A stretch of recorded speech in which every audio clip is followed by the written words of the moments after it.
প্রকৃতি ও জীবন অনুষ্ঠানে আপনাদের সবাইকে স্বাগতম। বাংলাদেশের জীববৈচিত্র্য, প্রকৃতি ও পরিবেশের নানা বিষয় নিয়ে আমাদের এই অনুষ্ঠান প্রকৃতি ও জীবন। আমাদের জীবন আর প্রকৃতি একে অপরের সাথে গভীরভাবে জড়িত। এর নদ নদী, জলবায়ু, গাছপালা, প্রাণী, আমাদের সাথে এদের সম্পর্ক, সচেতনতা ও করণীয় তুলে ধরতে আমাদের এই অনুষ্ঠান।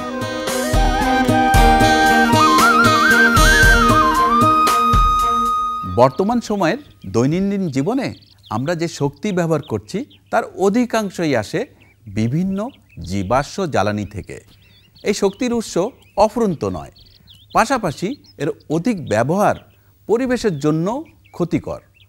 মানব সভ্যতার উন্নতির জন্য প্রয়োজনীয় শক্তির ব্যবহার হতে হবে টেকসই ও পরিবেশ বান্ধব। আমাদের আজকের পর্ব নবায়নযোগ্য শক্তি নিয়ে। এ বিষয়ে আলোচনা করব ডক্টর সাজেদ কামালের সাথে। তবে তার আগে চলুন দেখে আসি প্রকৃতি ও জীবন দলের নবায়নযোগ্য শক্তি নিয়ে কিছু তথ্য ও চিত্র।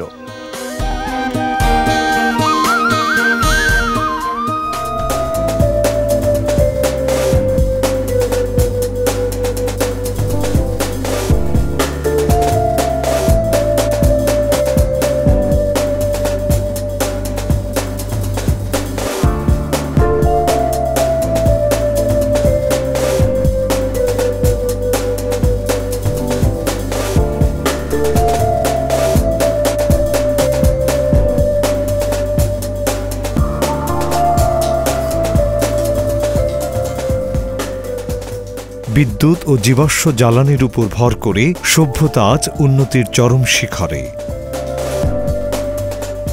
সময়ের সাথে সাথে সভ্যতা যতই সামনের দিকে যাচ্ছে ততই চাপ পড়ছে জীবাশ্ম জ্বালানি ও খনিজ তেলের উপর।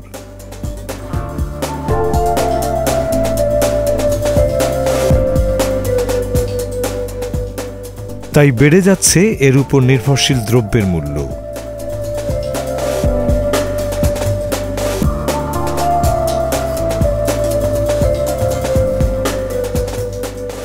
কারণ সম্পদের ঘাটতি বিশ্বজুড়েই। এ দৈন্যদশা থেকে মুক্তির জন্য বিজ্ঞানীরা নানা রকম উদ্ভাবনী চিন্তা করছেন। শক্তি আহরণের নতুন নতুন উপায় বের করছেন, যে শক্তি সভ্যতার চলমান গতিকে করবে আরও গতিশীল।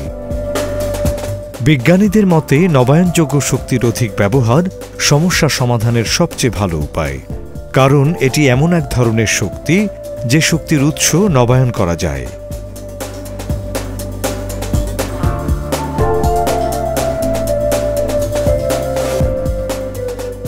অর্থাৎ শক্তির মজুদ শেষ হলেও সেই উৎস থেকে আবার একই শক্তি উৎপন্ন করা যায়।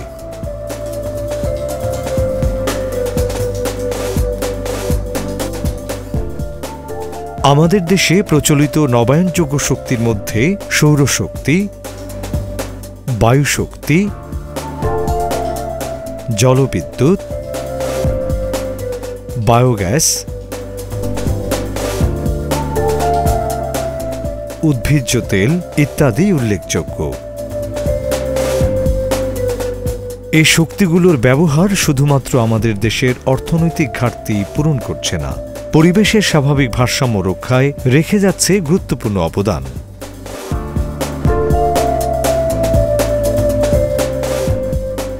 সূর্যালোক সকল শক্তির মূল উৎস। পৃথিবীর মানচিত্রে আমাদের দেশের অবস্থান সূর্যের তাপ ও আলোক সুবিধা প্রাপ্তির জন্য বেশ অনুকূল। তাই সহজলভ্য ও দূষণমুক্ত নবায়নযোগ্য শক্তি হিসেবে সৌরশক্তির গ্রহণযোগ্যতাও বেশি।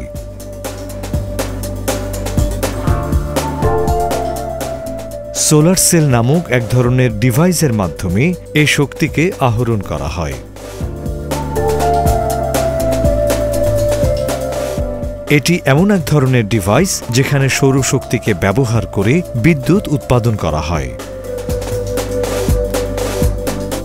এতে সিলিকন ধাতুর তৈরি এক ধরনের তার রয়েছে, যা আলোক শক্তিকে বিদ্যুতে পরিণত করে। উৎপাদিত বিদ্যুৎ টেলিভিশন, বৈদ্যুতিক পাখা, বাল্ব সহ নানা ধরনের বৈদ্যুতিক সামগ্রী চালাতে ব্যবহৃত হচ্ছে। যেসব প্রত্যন্ত অঞ্চলে এখনো বিদ্যুৎ পৌঁছায়নি, সেসব অঞ্চলের বিদ্যুতায়নে ব্যবহৃত হচ্ছে এই সোলার সেল।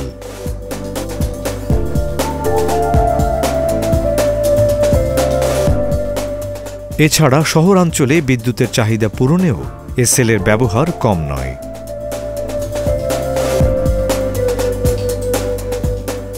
তেল, গ্যাস বা কয়লা প্রয়োজন হয় না বলে এটি সাশ্রয়ী ও পরিবেশ বান্ধব। বায়োগ্যাস প্ল্যান্ট পৃথিবীব্যাপী নবায়নযোগ্য শক্তি ব্যবহারের অন্যতম উদাহরণ। আমাদের দেশেও বিভিন্ন স্থানে এমনকি গ্রামাঞ্চলে গড়ে উঠেছে ছোট বড় নানা ধরনের বায়োগ্যাস প্ল্যান্ট। এটি এমন এক ধরনের প্ল্যান্ট যেখানে নানা প্রক্রিয়ার মাধ্যমে উৎপন্ন হয় বায়োগ্যাস।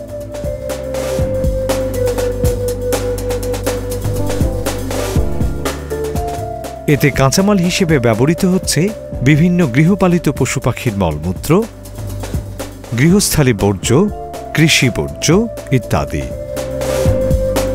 জৈব প্রযুক্তির মাধ্যমে এই প্ল্যান্টে উৎপন্ন হয় মিথেন গ্যাস। মিথেন গ্যাস একটি উৎকৃষ্ট জ্বালানি।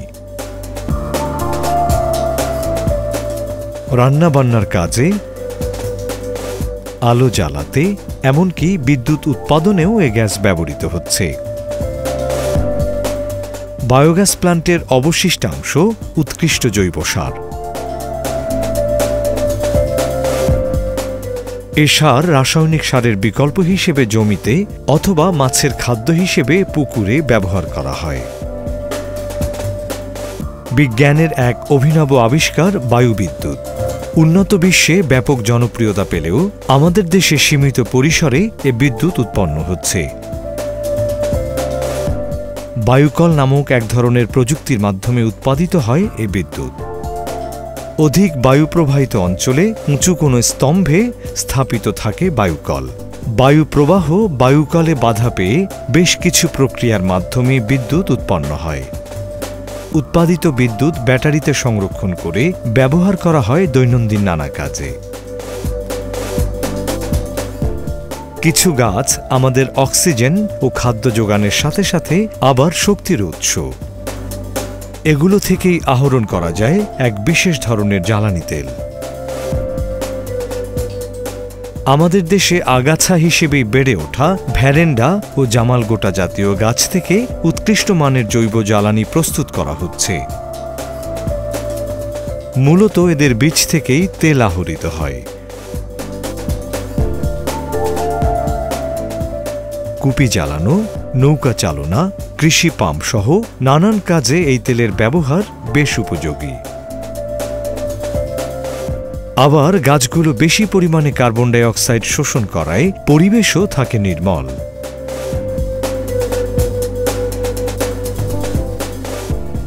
জলবিদ্যুৎ উৎপাদন নবায়নযোগ্য শক্তির অন্যতম প্রচলিত ব্যবহার। প্রবাহমান পানির চাপকে কাজে লাগিয়ে জলবিদ্যুৎ কেন্দ্রে উৎপাদন করা হয় এই বিদ্যুৎ। জলবিদ্যুৎ কেন্দ্রে এক ধরনের টারবাইন থাকে, যা পানির স্রোতে ঘুরতে থাকে, আর টারবাইন ঘোরার কারণেই যান্ত্রিক শক্তি বিদ্যুৎ শক্তিতে পরিণত হয়। উৎপন্ন এ জলবিদ্যুৎ আমাদের দেশের বিদ্যুতের ঘাটতি অনেকাংশেই লাঘব করছে।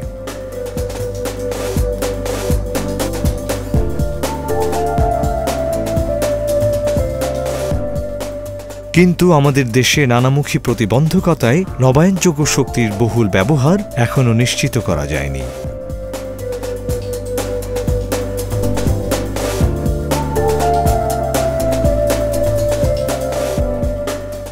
উন্নত বিশ্ব ইতিমধ্যেই সোলার সেল, জলবিদ্যুৎ ছাড়াও টাইডাল এনার্জি, নিউক্লিয়ার এনার্জি, ভূতাপীয় শক্তির মতো উন্নত মানের শক্তি প্রচুর পরিমাণে ব্যবহার করছে।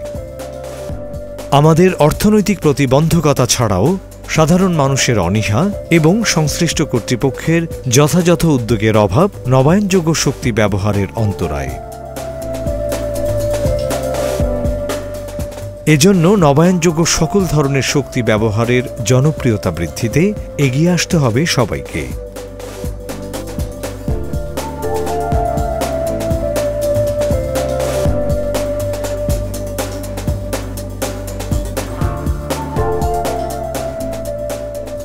এতে অগ্রণী ভূমিকা রাখতে পারে সরকার, দেশি বিদেশি এনজিও এবং দাতা সংস্থা।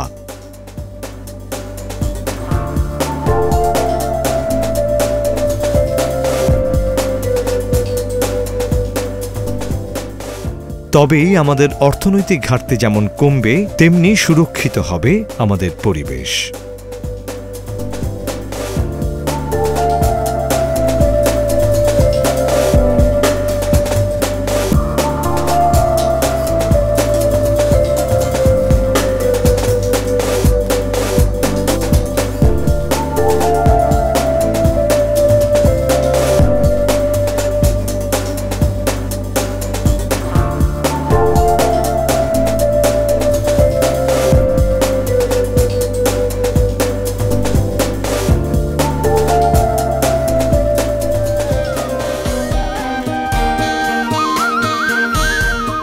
দর্শক মণ্ডলী, আমরা এতক্ষণ দেখলাম নবায়নযোগ্য শক্তি নিয়ে বিস্তারিত প্রতিবেদন। এবার কথা বলবো আমাদের আজকের অতিথি ডক্টর সাজেদ কামালের সাথে। কেমন আছেন? ভালো আছি, ধন্যবাদ। আপনি কেমন আছেন? আমি ভালো। তা আমরা আজকে আপনার সাথে কিছু কথা বলবো যে এই যে নবায়নযোগ্য শক্তি, যেটা নিয়ে আমরা এত কথা বলছি, কিন্তু আসলে এটা নিয়ে আমাদের সাধারণ মানুষের খুব ভালো ধারণা নেই। কিন্তু তো এই নিয়ে আমার একটা প্রশ্ন হচ্ছে, নবায়নযোগ্য শক্তি বা রিনিউয়েবল এনার্জি বলতে কোন শক্তিকে বোঝায়? আচ্ছা, প্রথম প্রশ্ন স্বাভাবিক, সেটা বলতে আমরা কি বুঝি? নবায়নযোগ্যের প্রথম সম্পর্ক হলো সূর্যের সাথে। কারণ সূর্য যতদিন থাকবে সেখান থেকে আমরা শক্তি পাচ্ছি। তো কিভাবে আমরা পাই রিনিউয়েবল এনার্জি, নবায়নযোগ্য শক্তি? যা বলা হয় যে সূর্য থেকে আমরা 5টা সাবসিস্টেমে শক্তি পাচ্ছি। সেটা হলো light, heat, wind, water movement and photosynthesis. এই যে 5টা সাবসিস্টেমস, এই দিয়ে আমরা প্রতিদিন, প্রতি সপ্তাহ, প্রতি বছর, প্রতি 1000 বছর যতদিন সূর্যের জীবন থাকবে ততদিন আমরা পেয়ে যাব। এবং যেহেতু এটা আমরা পেয়ে যাচ্ছি নবায়নভাবে, সেই জন্য এটাকে বলা হয় নবায়ন শক্তি। প্রকৃতির যে সৃষ্টি সেইটার সূত্রে রয়েছে, উৎস রয়েছে এই নবায়নযোগ্য শক্তি, এবং সেই নবায়নযোগ্য শক্তির উৎস রয়েছে সূর্য। আচ্ছা, আমরা এই পরিবেশ রক্ষা ও অর্থনৈতিক উন্নয়নে এই শক্তি কিভাবে কার্যকরী ভূমিকা রাখে সেটা নিয়ে একটু বলবেন আমাদের? নিশ্চয়ই। প্রথমত যে আমরা তো সরাসরি এগুলি ব্যবহার করে আসছি, হ্যাঁ, মানে সৃষ্টির সূত্র থেকেই light, heat, wind, water movement, এগুলি যে স্বাভাবিকভাবে যেটা আমরা পেয়েছি সেটা তো হয়েই চলেছে। তো সেটা এখনও ব্যবহার করছি, এবং এখনও ব্যবহার করাটা খুবই গুরুত্বপূর্ণ। কারণ যতটা আমরা ন্যাচারালভাবে যতটা ব্যবহার করতে পারি সেদিকে সবচেয়ে ভালো কথা। আলো থেকে যেরকম আলো আমরা ব্যবহার করতে পারি স্বাভাবিকভাবে, যেভাবে প্রকৃতি থেকে আসছে আমরা ব্যবহার করছি। এবং তার সাথে যেমন আলোর সাথে যেমন ফটোভোল্টাইক, যেটা হয় যেটা সোলার প্যানেল বলা হয়, সেটা কীরকম যে আলো থেকে সূর্য যেটা আসছে সেটাতে দেখা গেছে যে এটা যখন আমরা নির্ভর করছি এটার উপরে, কিন্তু আমার নির্ভরশীলতাটা যতক্ষণ স্বাভাবিক পাশে আসছে তখন। এখন ফটোভোল্টাইক সেটা করে কি, যে সেটাকে ধরে রাখে। কিভাবে ধরে রাখে? যেরকম সোলার সেল থেকে হয় যে বালু যখন চিকমিক করে, সেটা হলো সিলিকন আছে, যখন আলো পড়ে তখন সেটা বিদ্যুৎ তৈরি করে, এবং সেইটা থেকে যখন বিদ্যুৎ সেটাকে তৈরি করা হয় সেটাকে বিভিন্নভাবে স্টোর করা হয়, যেমন ব্যাটারিতে। সেটা একটা উদাহরণ আমি সাথে এনেছি, যদি দেখাতে পারি। যেমন এটা, হ্যাঁ, যদি হয় যে এটা হলো একটা সোলার প্যানেল, হ্যাঁ, এই সোলার সেল। আচ্ছা, সোলার সেলটা হলো কি, যে ওই সিলিকনটা যতটা বিদ্যুৎ তৈরি করতো এটা তার চেয়ে একটু বেশি করছে, কারণ এটার পরিধিটা বেড়ে গেছে। আচ্ছা, এখন এটা যদি পাশাপাশি লাগাতে থাকি তাহলে আরও বাড়তে থাকবে, হ্যাঁ। তার মানে এটা আমি এক সেলেও আমি বিদ্যুৎ তৈরি করতে পারি, হাজার হাজার সেল দিয়েও বিদ্যুৎ তৈরি করে পারতে। তারপর পরের প্রশ্ন হচ্ছে যেটাকে স্টোরেজ করে। তো সেটা তো আসবে স্টোরেজ, ব্যাটারিতেও করা যায়, গ্রিড দিয়েও করা যায়, পাওয়ার লাইনেও করা যায়। কাজে তখন হয় কি, যে আপনার প্রথমভাবে যে সরাসরি ব্যবহার করা যায়, এবং স্টোর করে যখন আমি চাই সেইভাবে ব্যবহার করা যায়। এইটা থেকে আমরা যদি পরের পর্যায়ে যাই, যেমন এইটা ওই যেমন একটা দেখলাম, ওটা হলো 1 ওয়াট, এটা হলো 3 ওয়াটস। হ্যাঁ, 3টা সেলকে পাশাপাশি বসানো হয়েছে। আবার এখানে দেখেন যে এটাকে একটার সাথে একটা সংযোগ দেওয়া হচ্ছে, নেগেটিভ অ্যান্ড পজিটিভ, হ্যাঁ, যেটা ইলেকট্রিসিটি ফ্লো করে। আচ্ছা, তখন ফ্লো যখন করছে তখন এখানে দেখেন আমার নিচে একটি আছে, যেমন দুটা কানেক্টর আছে, নেগেটিভ পজিটিভ, আর এখানে ছোট্ট একটা বাল্ব আছে। আচ্ছা, এখন দেখছেন এটা কি জ্বলছে বাল্বটা? আচ্ছা, তো আমি এটা লাগিয়ে দিলাম, এটা জ্বলছে। জি, কেন? কারণ ফোটন, সূর্যের আলো মানে ফোটন আর কি। এই যে বাতি, এটাও যথেষ্ট বাতিতে এখানে বিদ্যুৎটা তৈরি হচ্ছে। এখন আমি যখন এই বাতির দিকে ধরছি তখন এই যে বিদ্যুৎ তৈরি হচ্ছে এবং এটা দেখা যাচ্ছে। আবার যখন আমি একটু ঘুরিয়ে দেই তখন এটা নিভে যাচ্ছে। হ্যাঁ, এইটাই হলো ফটোভোল্টাইকের যে direct conversion of light into electricity. কাজে এই ব্যাপার অনেক রকম পরীক্ষা নিরীক্ষা চলছে এবং ব্যাটারিগুলি ওইভাবে স্টোরেজের ব্যাপারটা অনেক এগিয়ে এসছে। তো এখানে তো সেটা হচ্ছে। তারপর আপনার চার্জ কন্ট্রোলার থাকে, যেরকম আমি যদি দেখাই যে আপনার স্ট্যান্ডএলোন সিস্টেম বলতে বোঝায় কি, যে এটা যেমন, হ্যাঁ, জি, এই যে সোলার প্যানেল, এখান থেকে বিদ্যুৎ তৈরি হয়ে এই ব্যাটারিতে চলে যাচ্ছে এবং এই ব্যাটারি থেকে আমি যখন চাই অন্যান্যভাবে সেভাবে নিতে পারি। মানে কতটা আমি নিতে পারি নির্ভর করে আমার সিস্টেমের ক্যাপাসিটির উপরে। আমার একটা প্রশ্ন, সেটা হচ্ছে যে এই ধরনের আমরা যদি শক্তি আমরা বাংলাদেশে ব্যবহার করতে চাই এবং এর থেকে সুফল পেতে চাই, সেক্ষেত্রে ইকোনমিক ভাবে কিভাবে করতে পারি আমরা এটা? আমাদের মানুষের ক্রয় ক্ষমতার মধ্যে রেখে আমরা কিভাবে করতে পারি সাধারণ লোকের? নিশ্চয়ই, এটা অত্যন্ত গুরুত্বপূর্ণ প্রশ্ন। কারণ যদি যতই ভালো জিনিস হোক, হ্যাঁ, আমি যদি সেটাকে এফোর্ড না করতে পারি তাহলে তো সেটা তো মানে কোনো কাজের কথা হলো না। এবং এই প্রশ্নটা আমরা সব ক্ষেত্রেই করি। এখনকার তুলনায় যখন ফাইন্যান্সিং করা হয় দামটা কম পড়বে। যেমন আমি বলবো যে কেরোসিন, হ্যাঁ, যেটা এই ল্যাম্পগুলি যেরকম কেরোসিনের, সোলার সিস্টেম যেগুলি গ্রামে কেরোসিনে, 86 থেকে যখন আমি শুরু করলাম তখন আমি একটা তুলনা করেছিলাম যে কেরোসিনের সাথে সোলার এনার্জি, সোলার সিস্টেম যে সেটার দাম কত। কেরোসিনের দাম আমি তখন দেখেছিলাম প্রায় 8 গুণ বেশি। কিন্তু তফাৎটা হলো তখন কেরোসিনের দাম তো ওইভাবে কেউ হিসাব করছে না, প্রত্যেক দিন যাচ্ছে একটা বোতল নিয়ে। আমরা ছোটোবেলায় যখন গ্রামে দেখতাম যে মাস্টারমশাই একটা বোতল নিয়ে যাচ্ছেন, আজকাল মাস্টারমশাইও কিনতে পারেন না কেরোসিন। এই পর্যায়ে আমরা চলে গেছি, কারণ কেরোসিনের দাম প্রায় 40 গুণ এখন তুলনায় হয়ে গেছে, তাই না? এটা অত্যন্ত দুঃখের বিষয়। যে সবচেয়ে গরিব তারা সবচেয়ে বেশি দাম দিচ্ছে এনার্জির জন্য। কাজেই এটা ওভার টাইম এটা অনেক সস্তা। আচ্ছা, উন্নত বিশ্বে নবায়নযোগ্য শক্তি কিভাবে উৎপাদন আর ব্যবহার করা হচ্ছে? এটা এখন যেটা দাঁড়াচ্ছে যে সারা বিশ্বে প্রায় 7% রিনিউয়েবল এনার্জি টেকনোলজির মাধ্যমে উৎপাদন করা হচ্ছে। একটা দেশ বেশ উদাহরণ হয়ে দাঁড়িয়েছে, যেমন জার্মানি ধরেন একটা। জার্মানি এই ব্যাপারে অনেক এগিয়ে গেছে। জার্মানিতে এখন হচ্ছে কি যে তারা পলিসি নিয়েছে যে 2050 সালে মধ্যে তারা 100% রিনিউয়েবল এনার্জি চলে যাওয়া। আরও ছোট ছোট দেশ যেরকম কিউবা একটা সিদ্ধান্ত নিয়েছে যে 100% রিনিউয়েবল এনার্জি চলে যাওয়া, 100% অর্গানিক ফুড প্রোডাকশনে চলে যাওয়া। এইগুলি হচ্ছে একটা উদাহরণ বেরোচ্ছে। এবং তার সাথে এখন প্রায় পৃথিবীর যে কোনো দেশেই কিছু না কিছু হচ্ছে, এবং কি ভারতেও যেটা হচ্ছে তার অত্যন্ত অনুপ্রেরণার ব্যাপার হয়ে দাঁড়িয়েছে। এই জন্যে যে ভারত হলো পৃথিবীর সবচেয়ে প্রথম দেশ যেটা ministry of non conventional energy করেছিল। পরে এখন এটাকে রিনিউয়েবল এনার্জি করা হয়েছে। চায়না বলছে যে এখন আমাদের চিন্তা করতে, অর্থনৈতিক উন্নতির সাথে আমাদের পরিবেশের উন্নতির কথা চিন্তা করতে হবে। কাজে এগুলি বিশ্বজুড়েই এটা একটা প্রভাব আসছে এবং আমার মনে হয় অত্যন্ত আশাজনক। এবং সেই ক্ষেত্রে দেখতে গেলে বাংলাদেশ খালি একটা, যদি ওইভাবে চিন্তা করে যদি পদক্ষেপ নেয়, বাংলাদেশ খালি আরেকজনকে অনুসরণ বা অনুকরণ করতে হবে তা না, বাংলাদেশ এই ক্ষেত্রে একটা নেতৃত্ব দিতে পারে। আমাদের টার্গেট থাকা উচিত কত বছরের মধ্যে এই ধরনের একটি নবায়নযোগ্য শক্তির মধ্যে চলে যাওয়া। যেমন জার্মানির একটা টার্গেট আছে, অন্যদের টার্গেট আছে, অন্য দেশের। আমাদের কত তাড়াতাড়ি এটার মধ্যে যাওয়া উচিত এবং কত দিনের মধ্যে এই টার্গেটটা ফুলফিল করা উচিত? জি, আমি মনে করি খালি বাংলাদেশের ক্ষেত্রেই না, এটা একটা পলিসির ব্যাপার আছে, প্র্যাকটিসের ব্যাপার আছে। আপনার সাজেশন যাচ্ছে? আমার সাজেশন হলো 86 সাল থেকে সুযোগ হয়েছে বাংলাদেশে এটা নিয়ে কাজ করার, এবং আমি দেখছি যে যদি পলিসি যদি এভাবে না হয়, খুব বেশি হলে 5 বছর, 5 বছরের মধ্যে সম্পূর্ণ হতে পারে।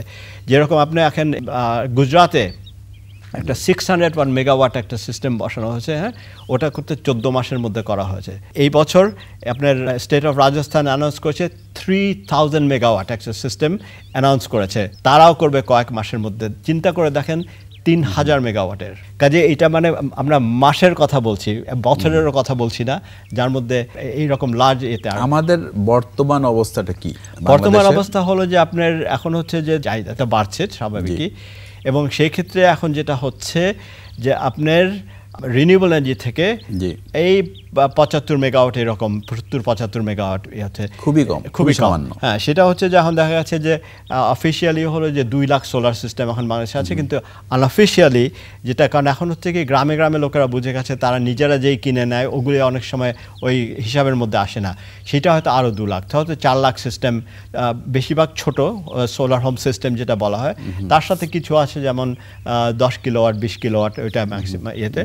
অত্যন্ত আশাজনক নিশ্চয়ই যে ওই পদক্ষেপটা আশাজনক, কিন্তু এটা সম্ভাবনা আরও বিশাল, এবং আমার মনে হয় যে সেই সম্ভাবনাকে বাস্তবায়ন করতে কয়েক বছরেরও প্রশ্ন, কয়েক মাসের ব্যাপার, কিন্তু সেখানে পলিসি থাকতে হবে, এবং পলিসির সাপোর্টে পদক্ষেপ যদি না হয় তাহলে সেই সম্ভাবনা আমার মনে হয় বাস্তবায়ন করতে কয়েক মাসের ব্যাপার।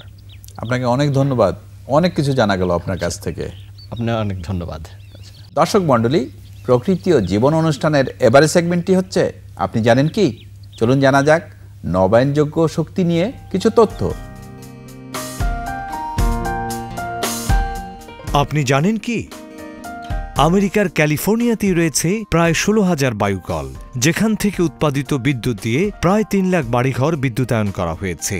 প্রতি মিনিটে যে পরিমাণ সৌরশক্তি ভূপৃষ্ঠে আপতিত হয় তার সঠিক ব্যবহার করা হলে এটির মাধ্যমে পৃথিবীর 1 বছরের শক্তি চাহিদা পূরণ করা সম্ভব। এশিয়ার দেশগুলোর মধ্যে সৌরবিদ্যুৎ ব্যবহারে চীনের অবস্থান প্রথম, আর বাংলাদেশের অবস্থান তৃতীয়।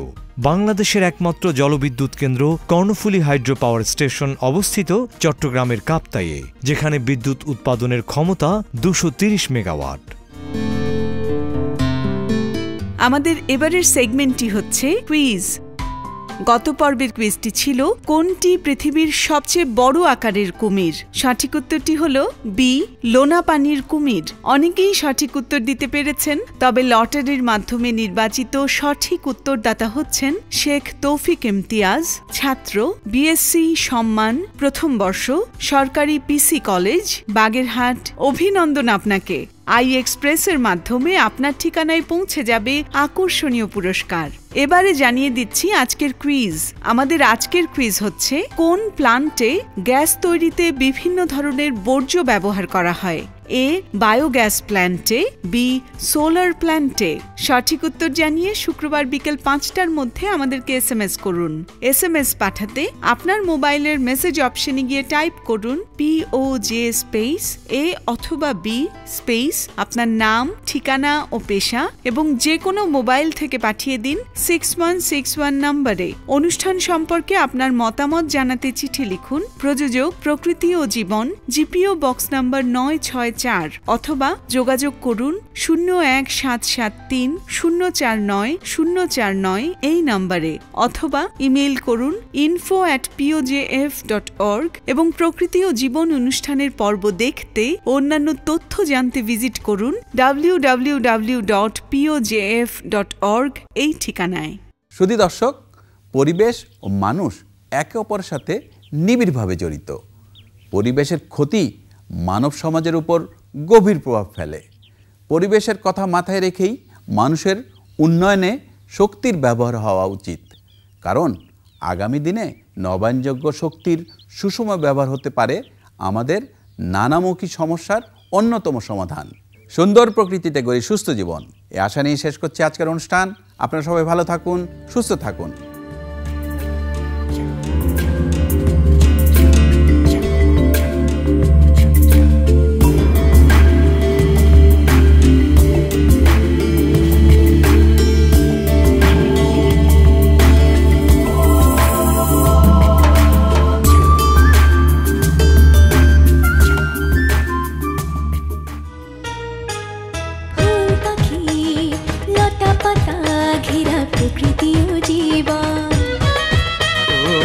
সুন্দর পৃথিবী, মায়াময় প্রকৃতি, বাসবো ভালো সারাক্ষণ।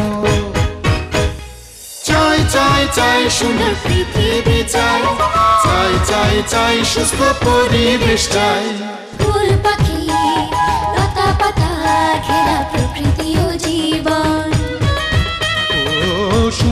পৃথিবী, মায়াময় প্রকৃতি, বাসবো ভালো সারাক্ষণ। এসো হাতে হাত ধরে শপথ করে সুন্দর সুস্থ পরিবেশ গড়ি, সুন্দর সুস্থ পরিবেশ গড়ি, সুন্দর সুস্থ পরিবেশ গড়ি।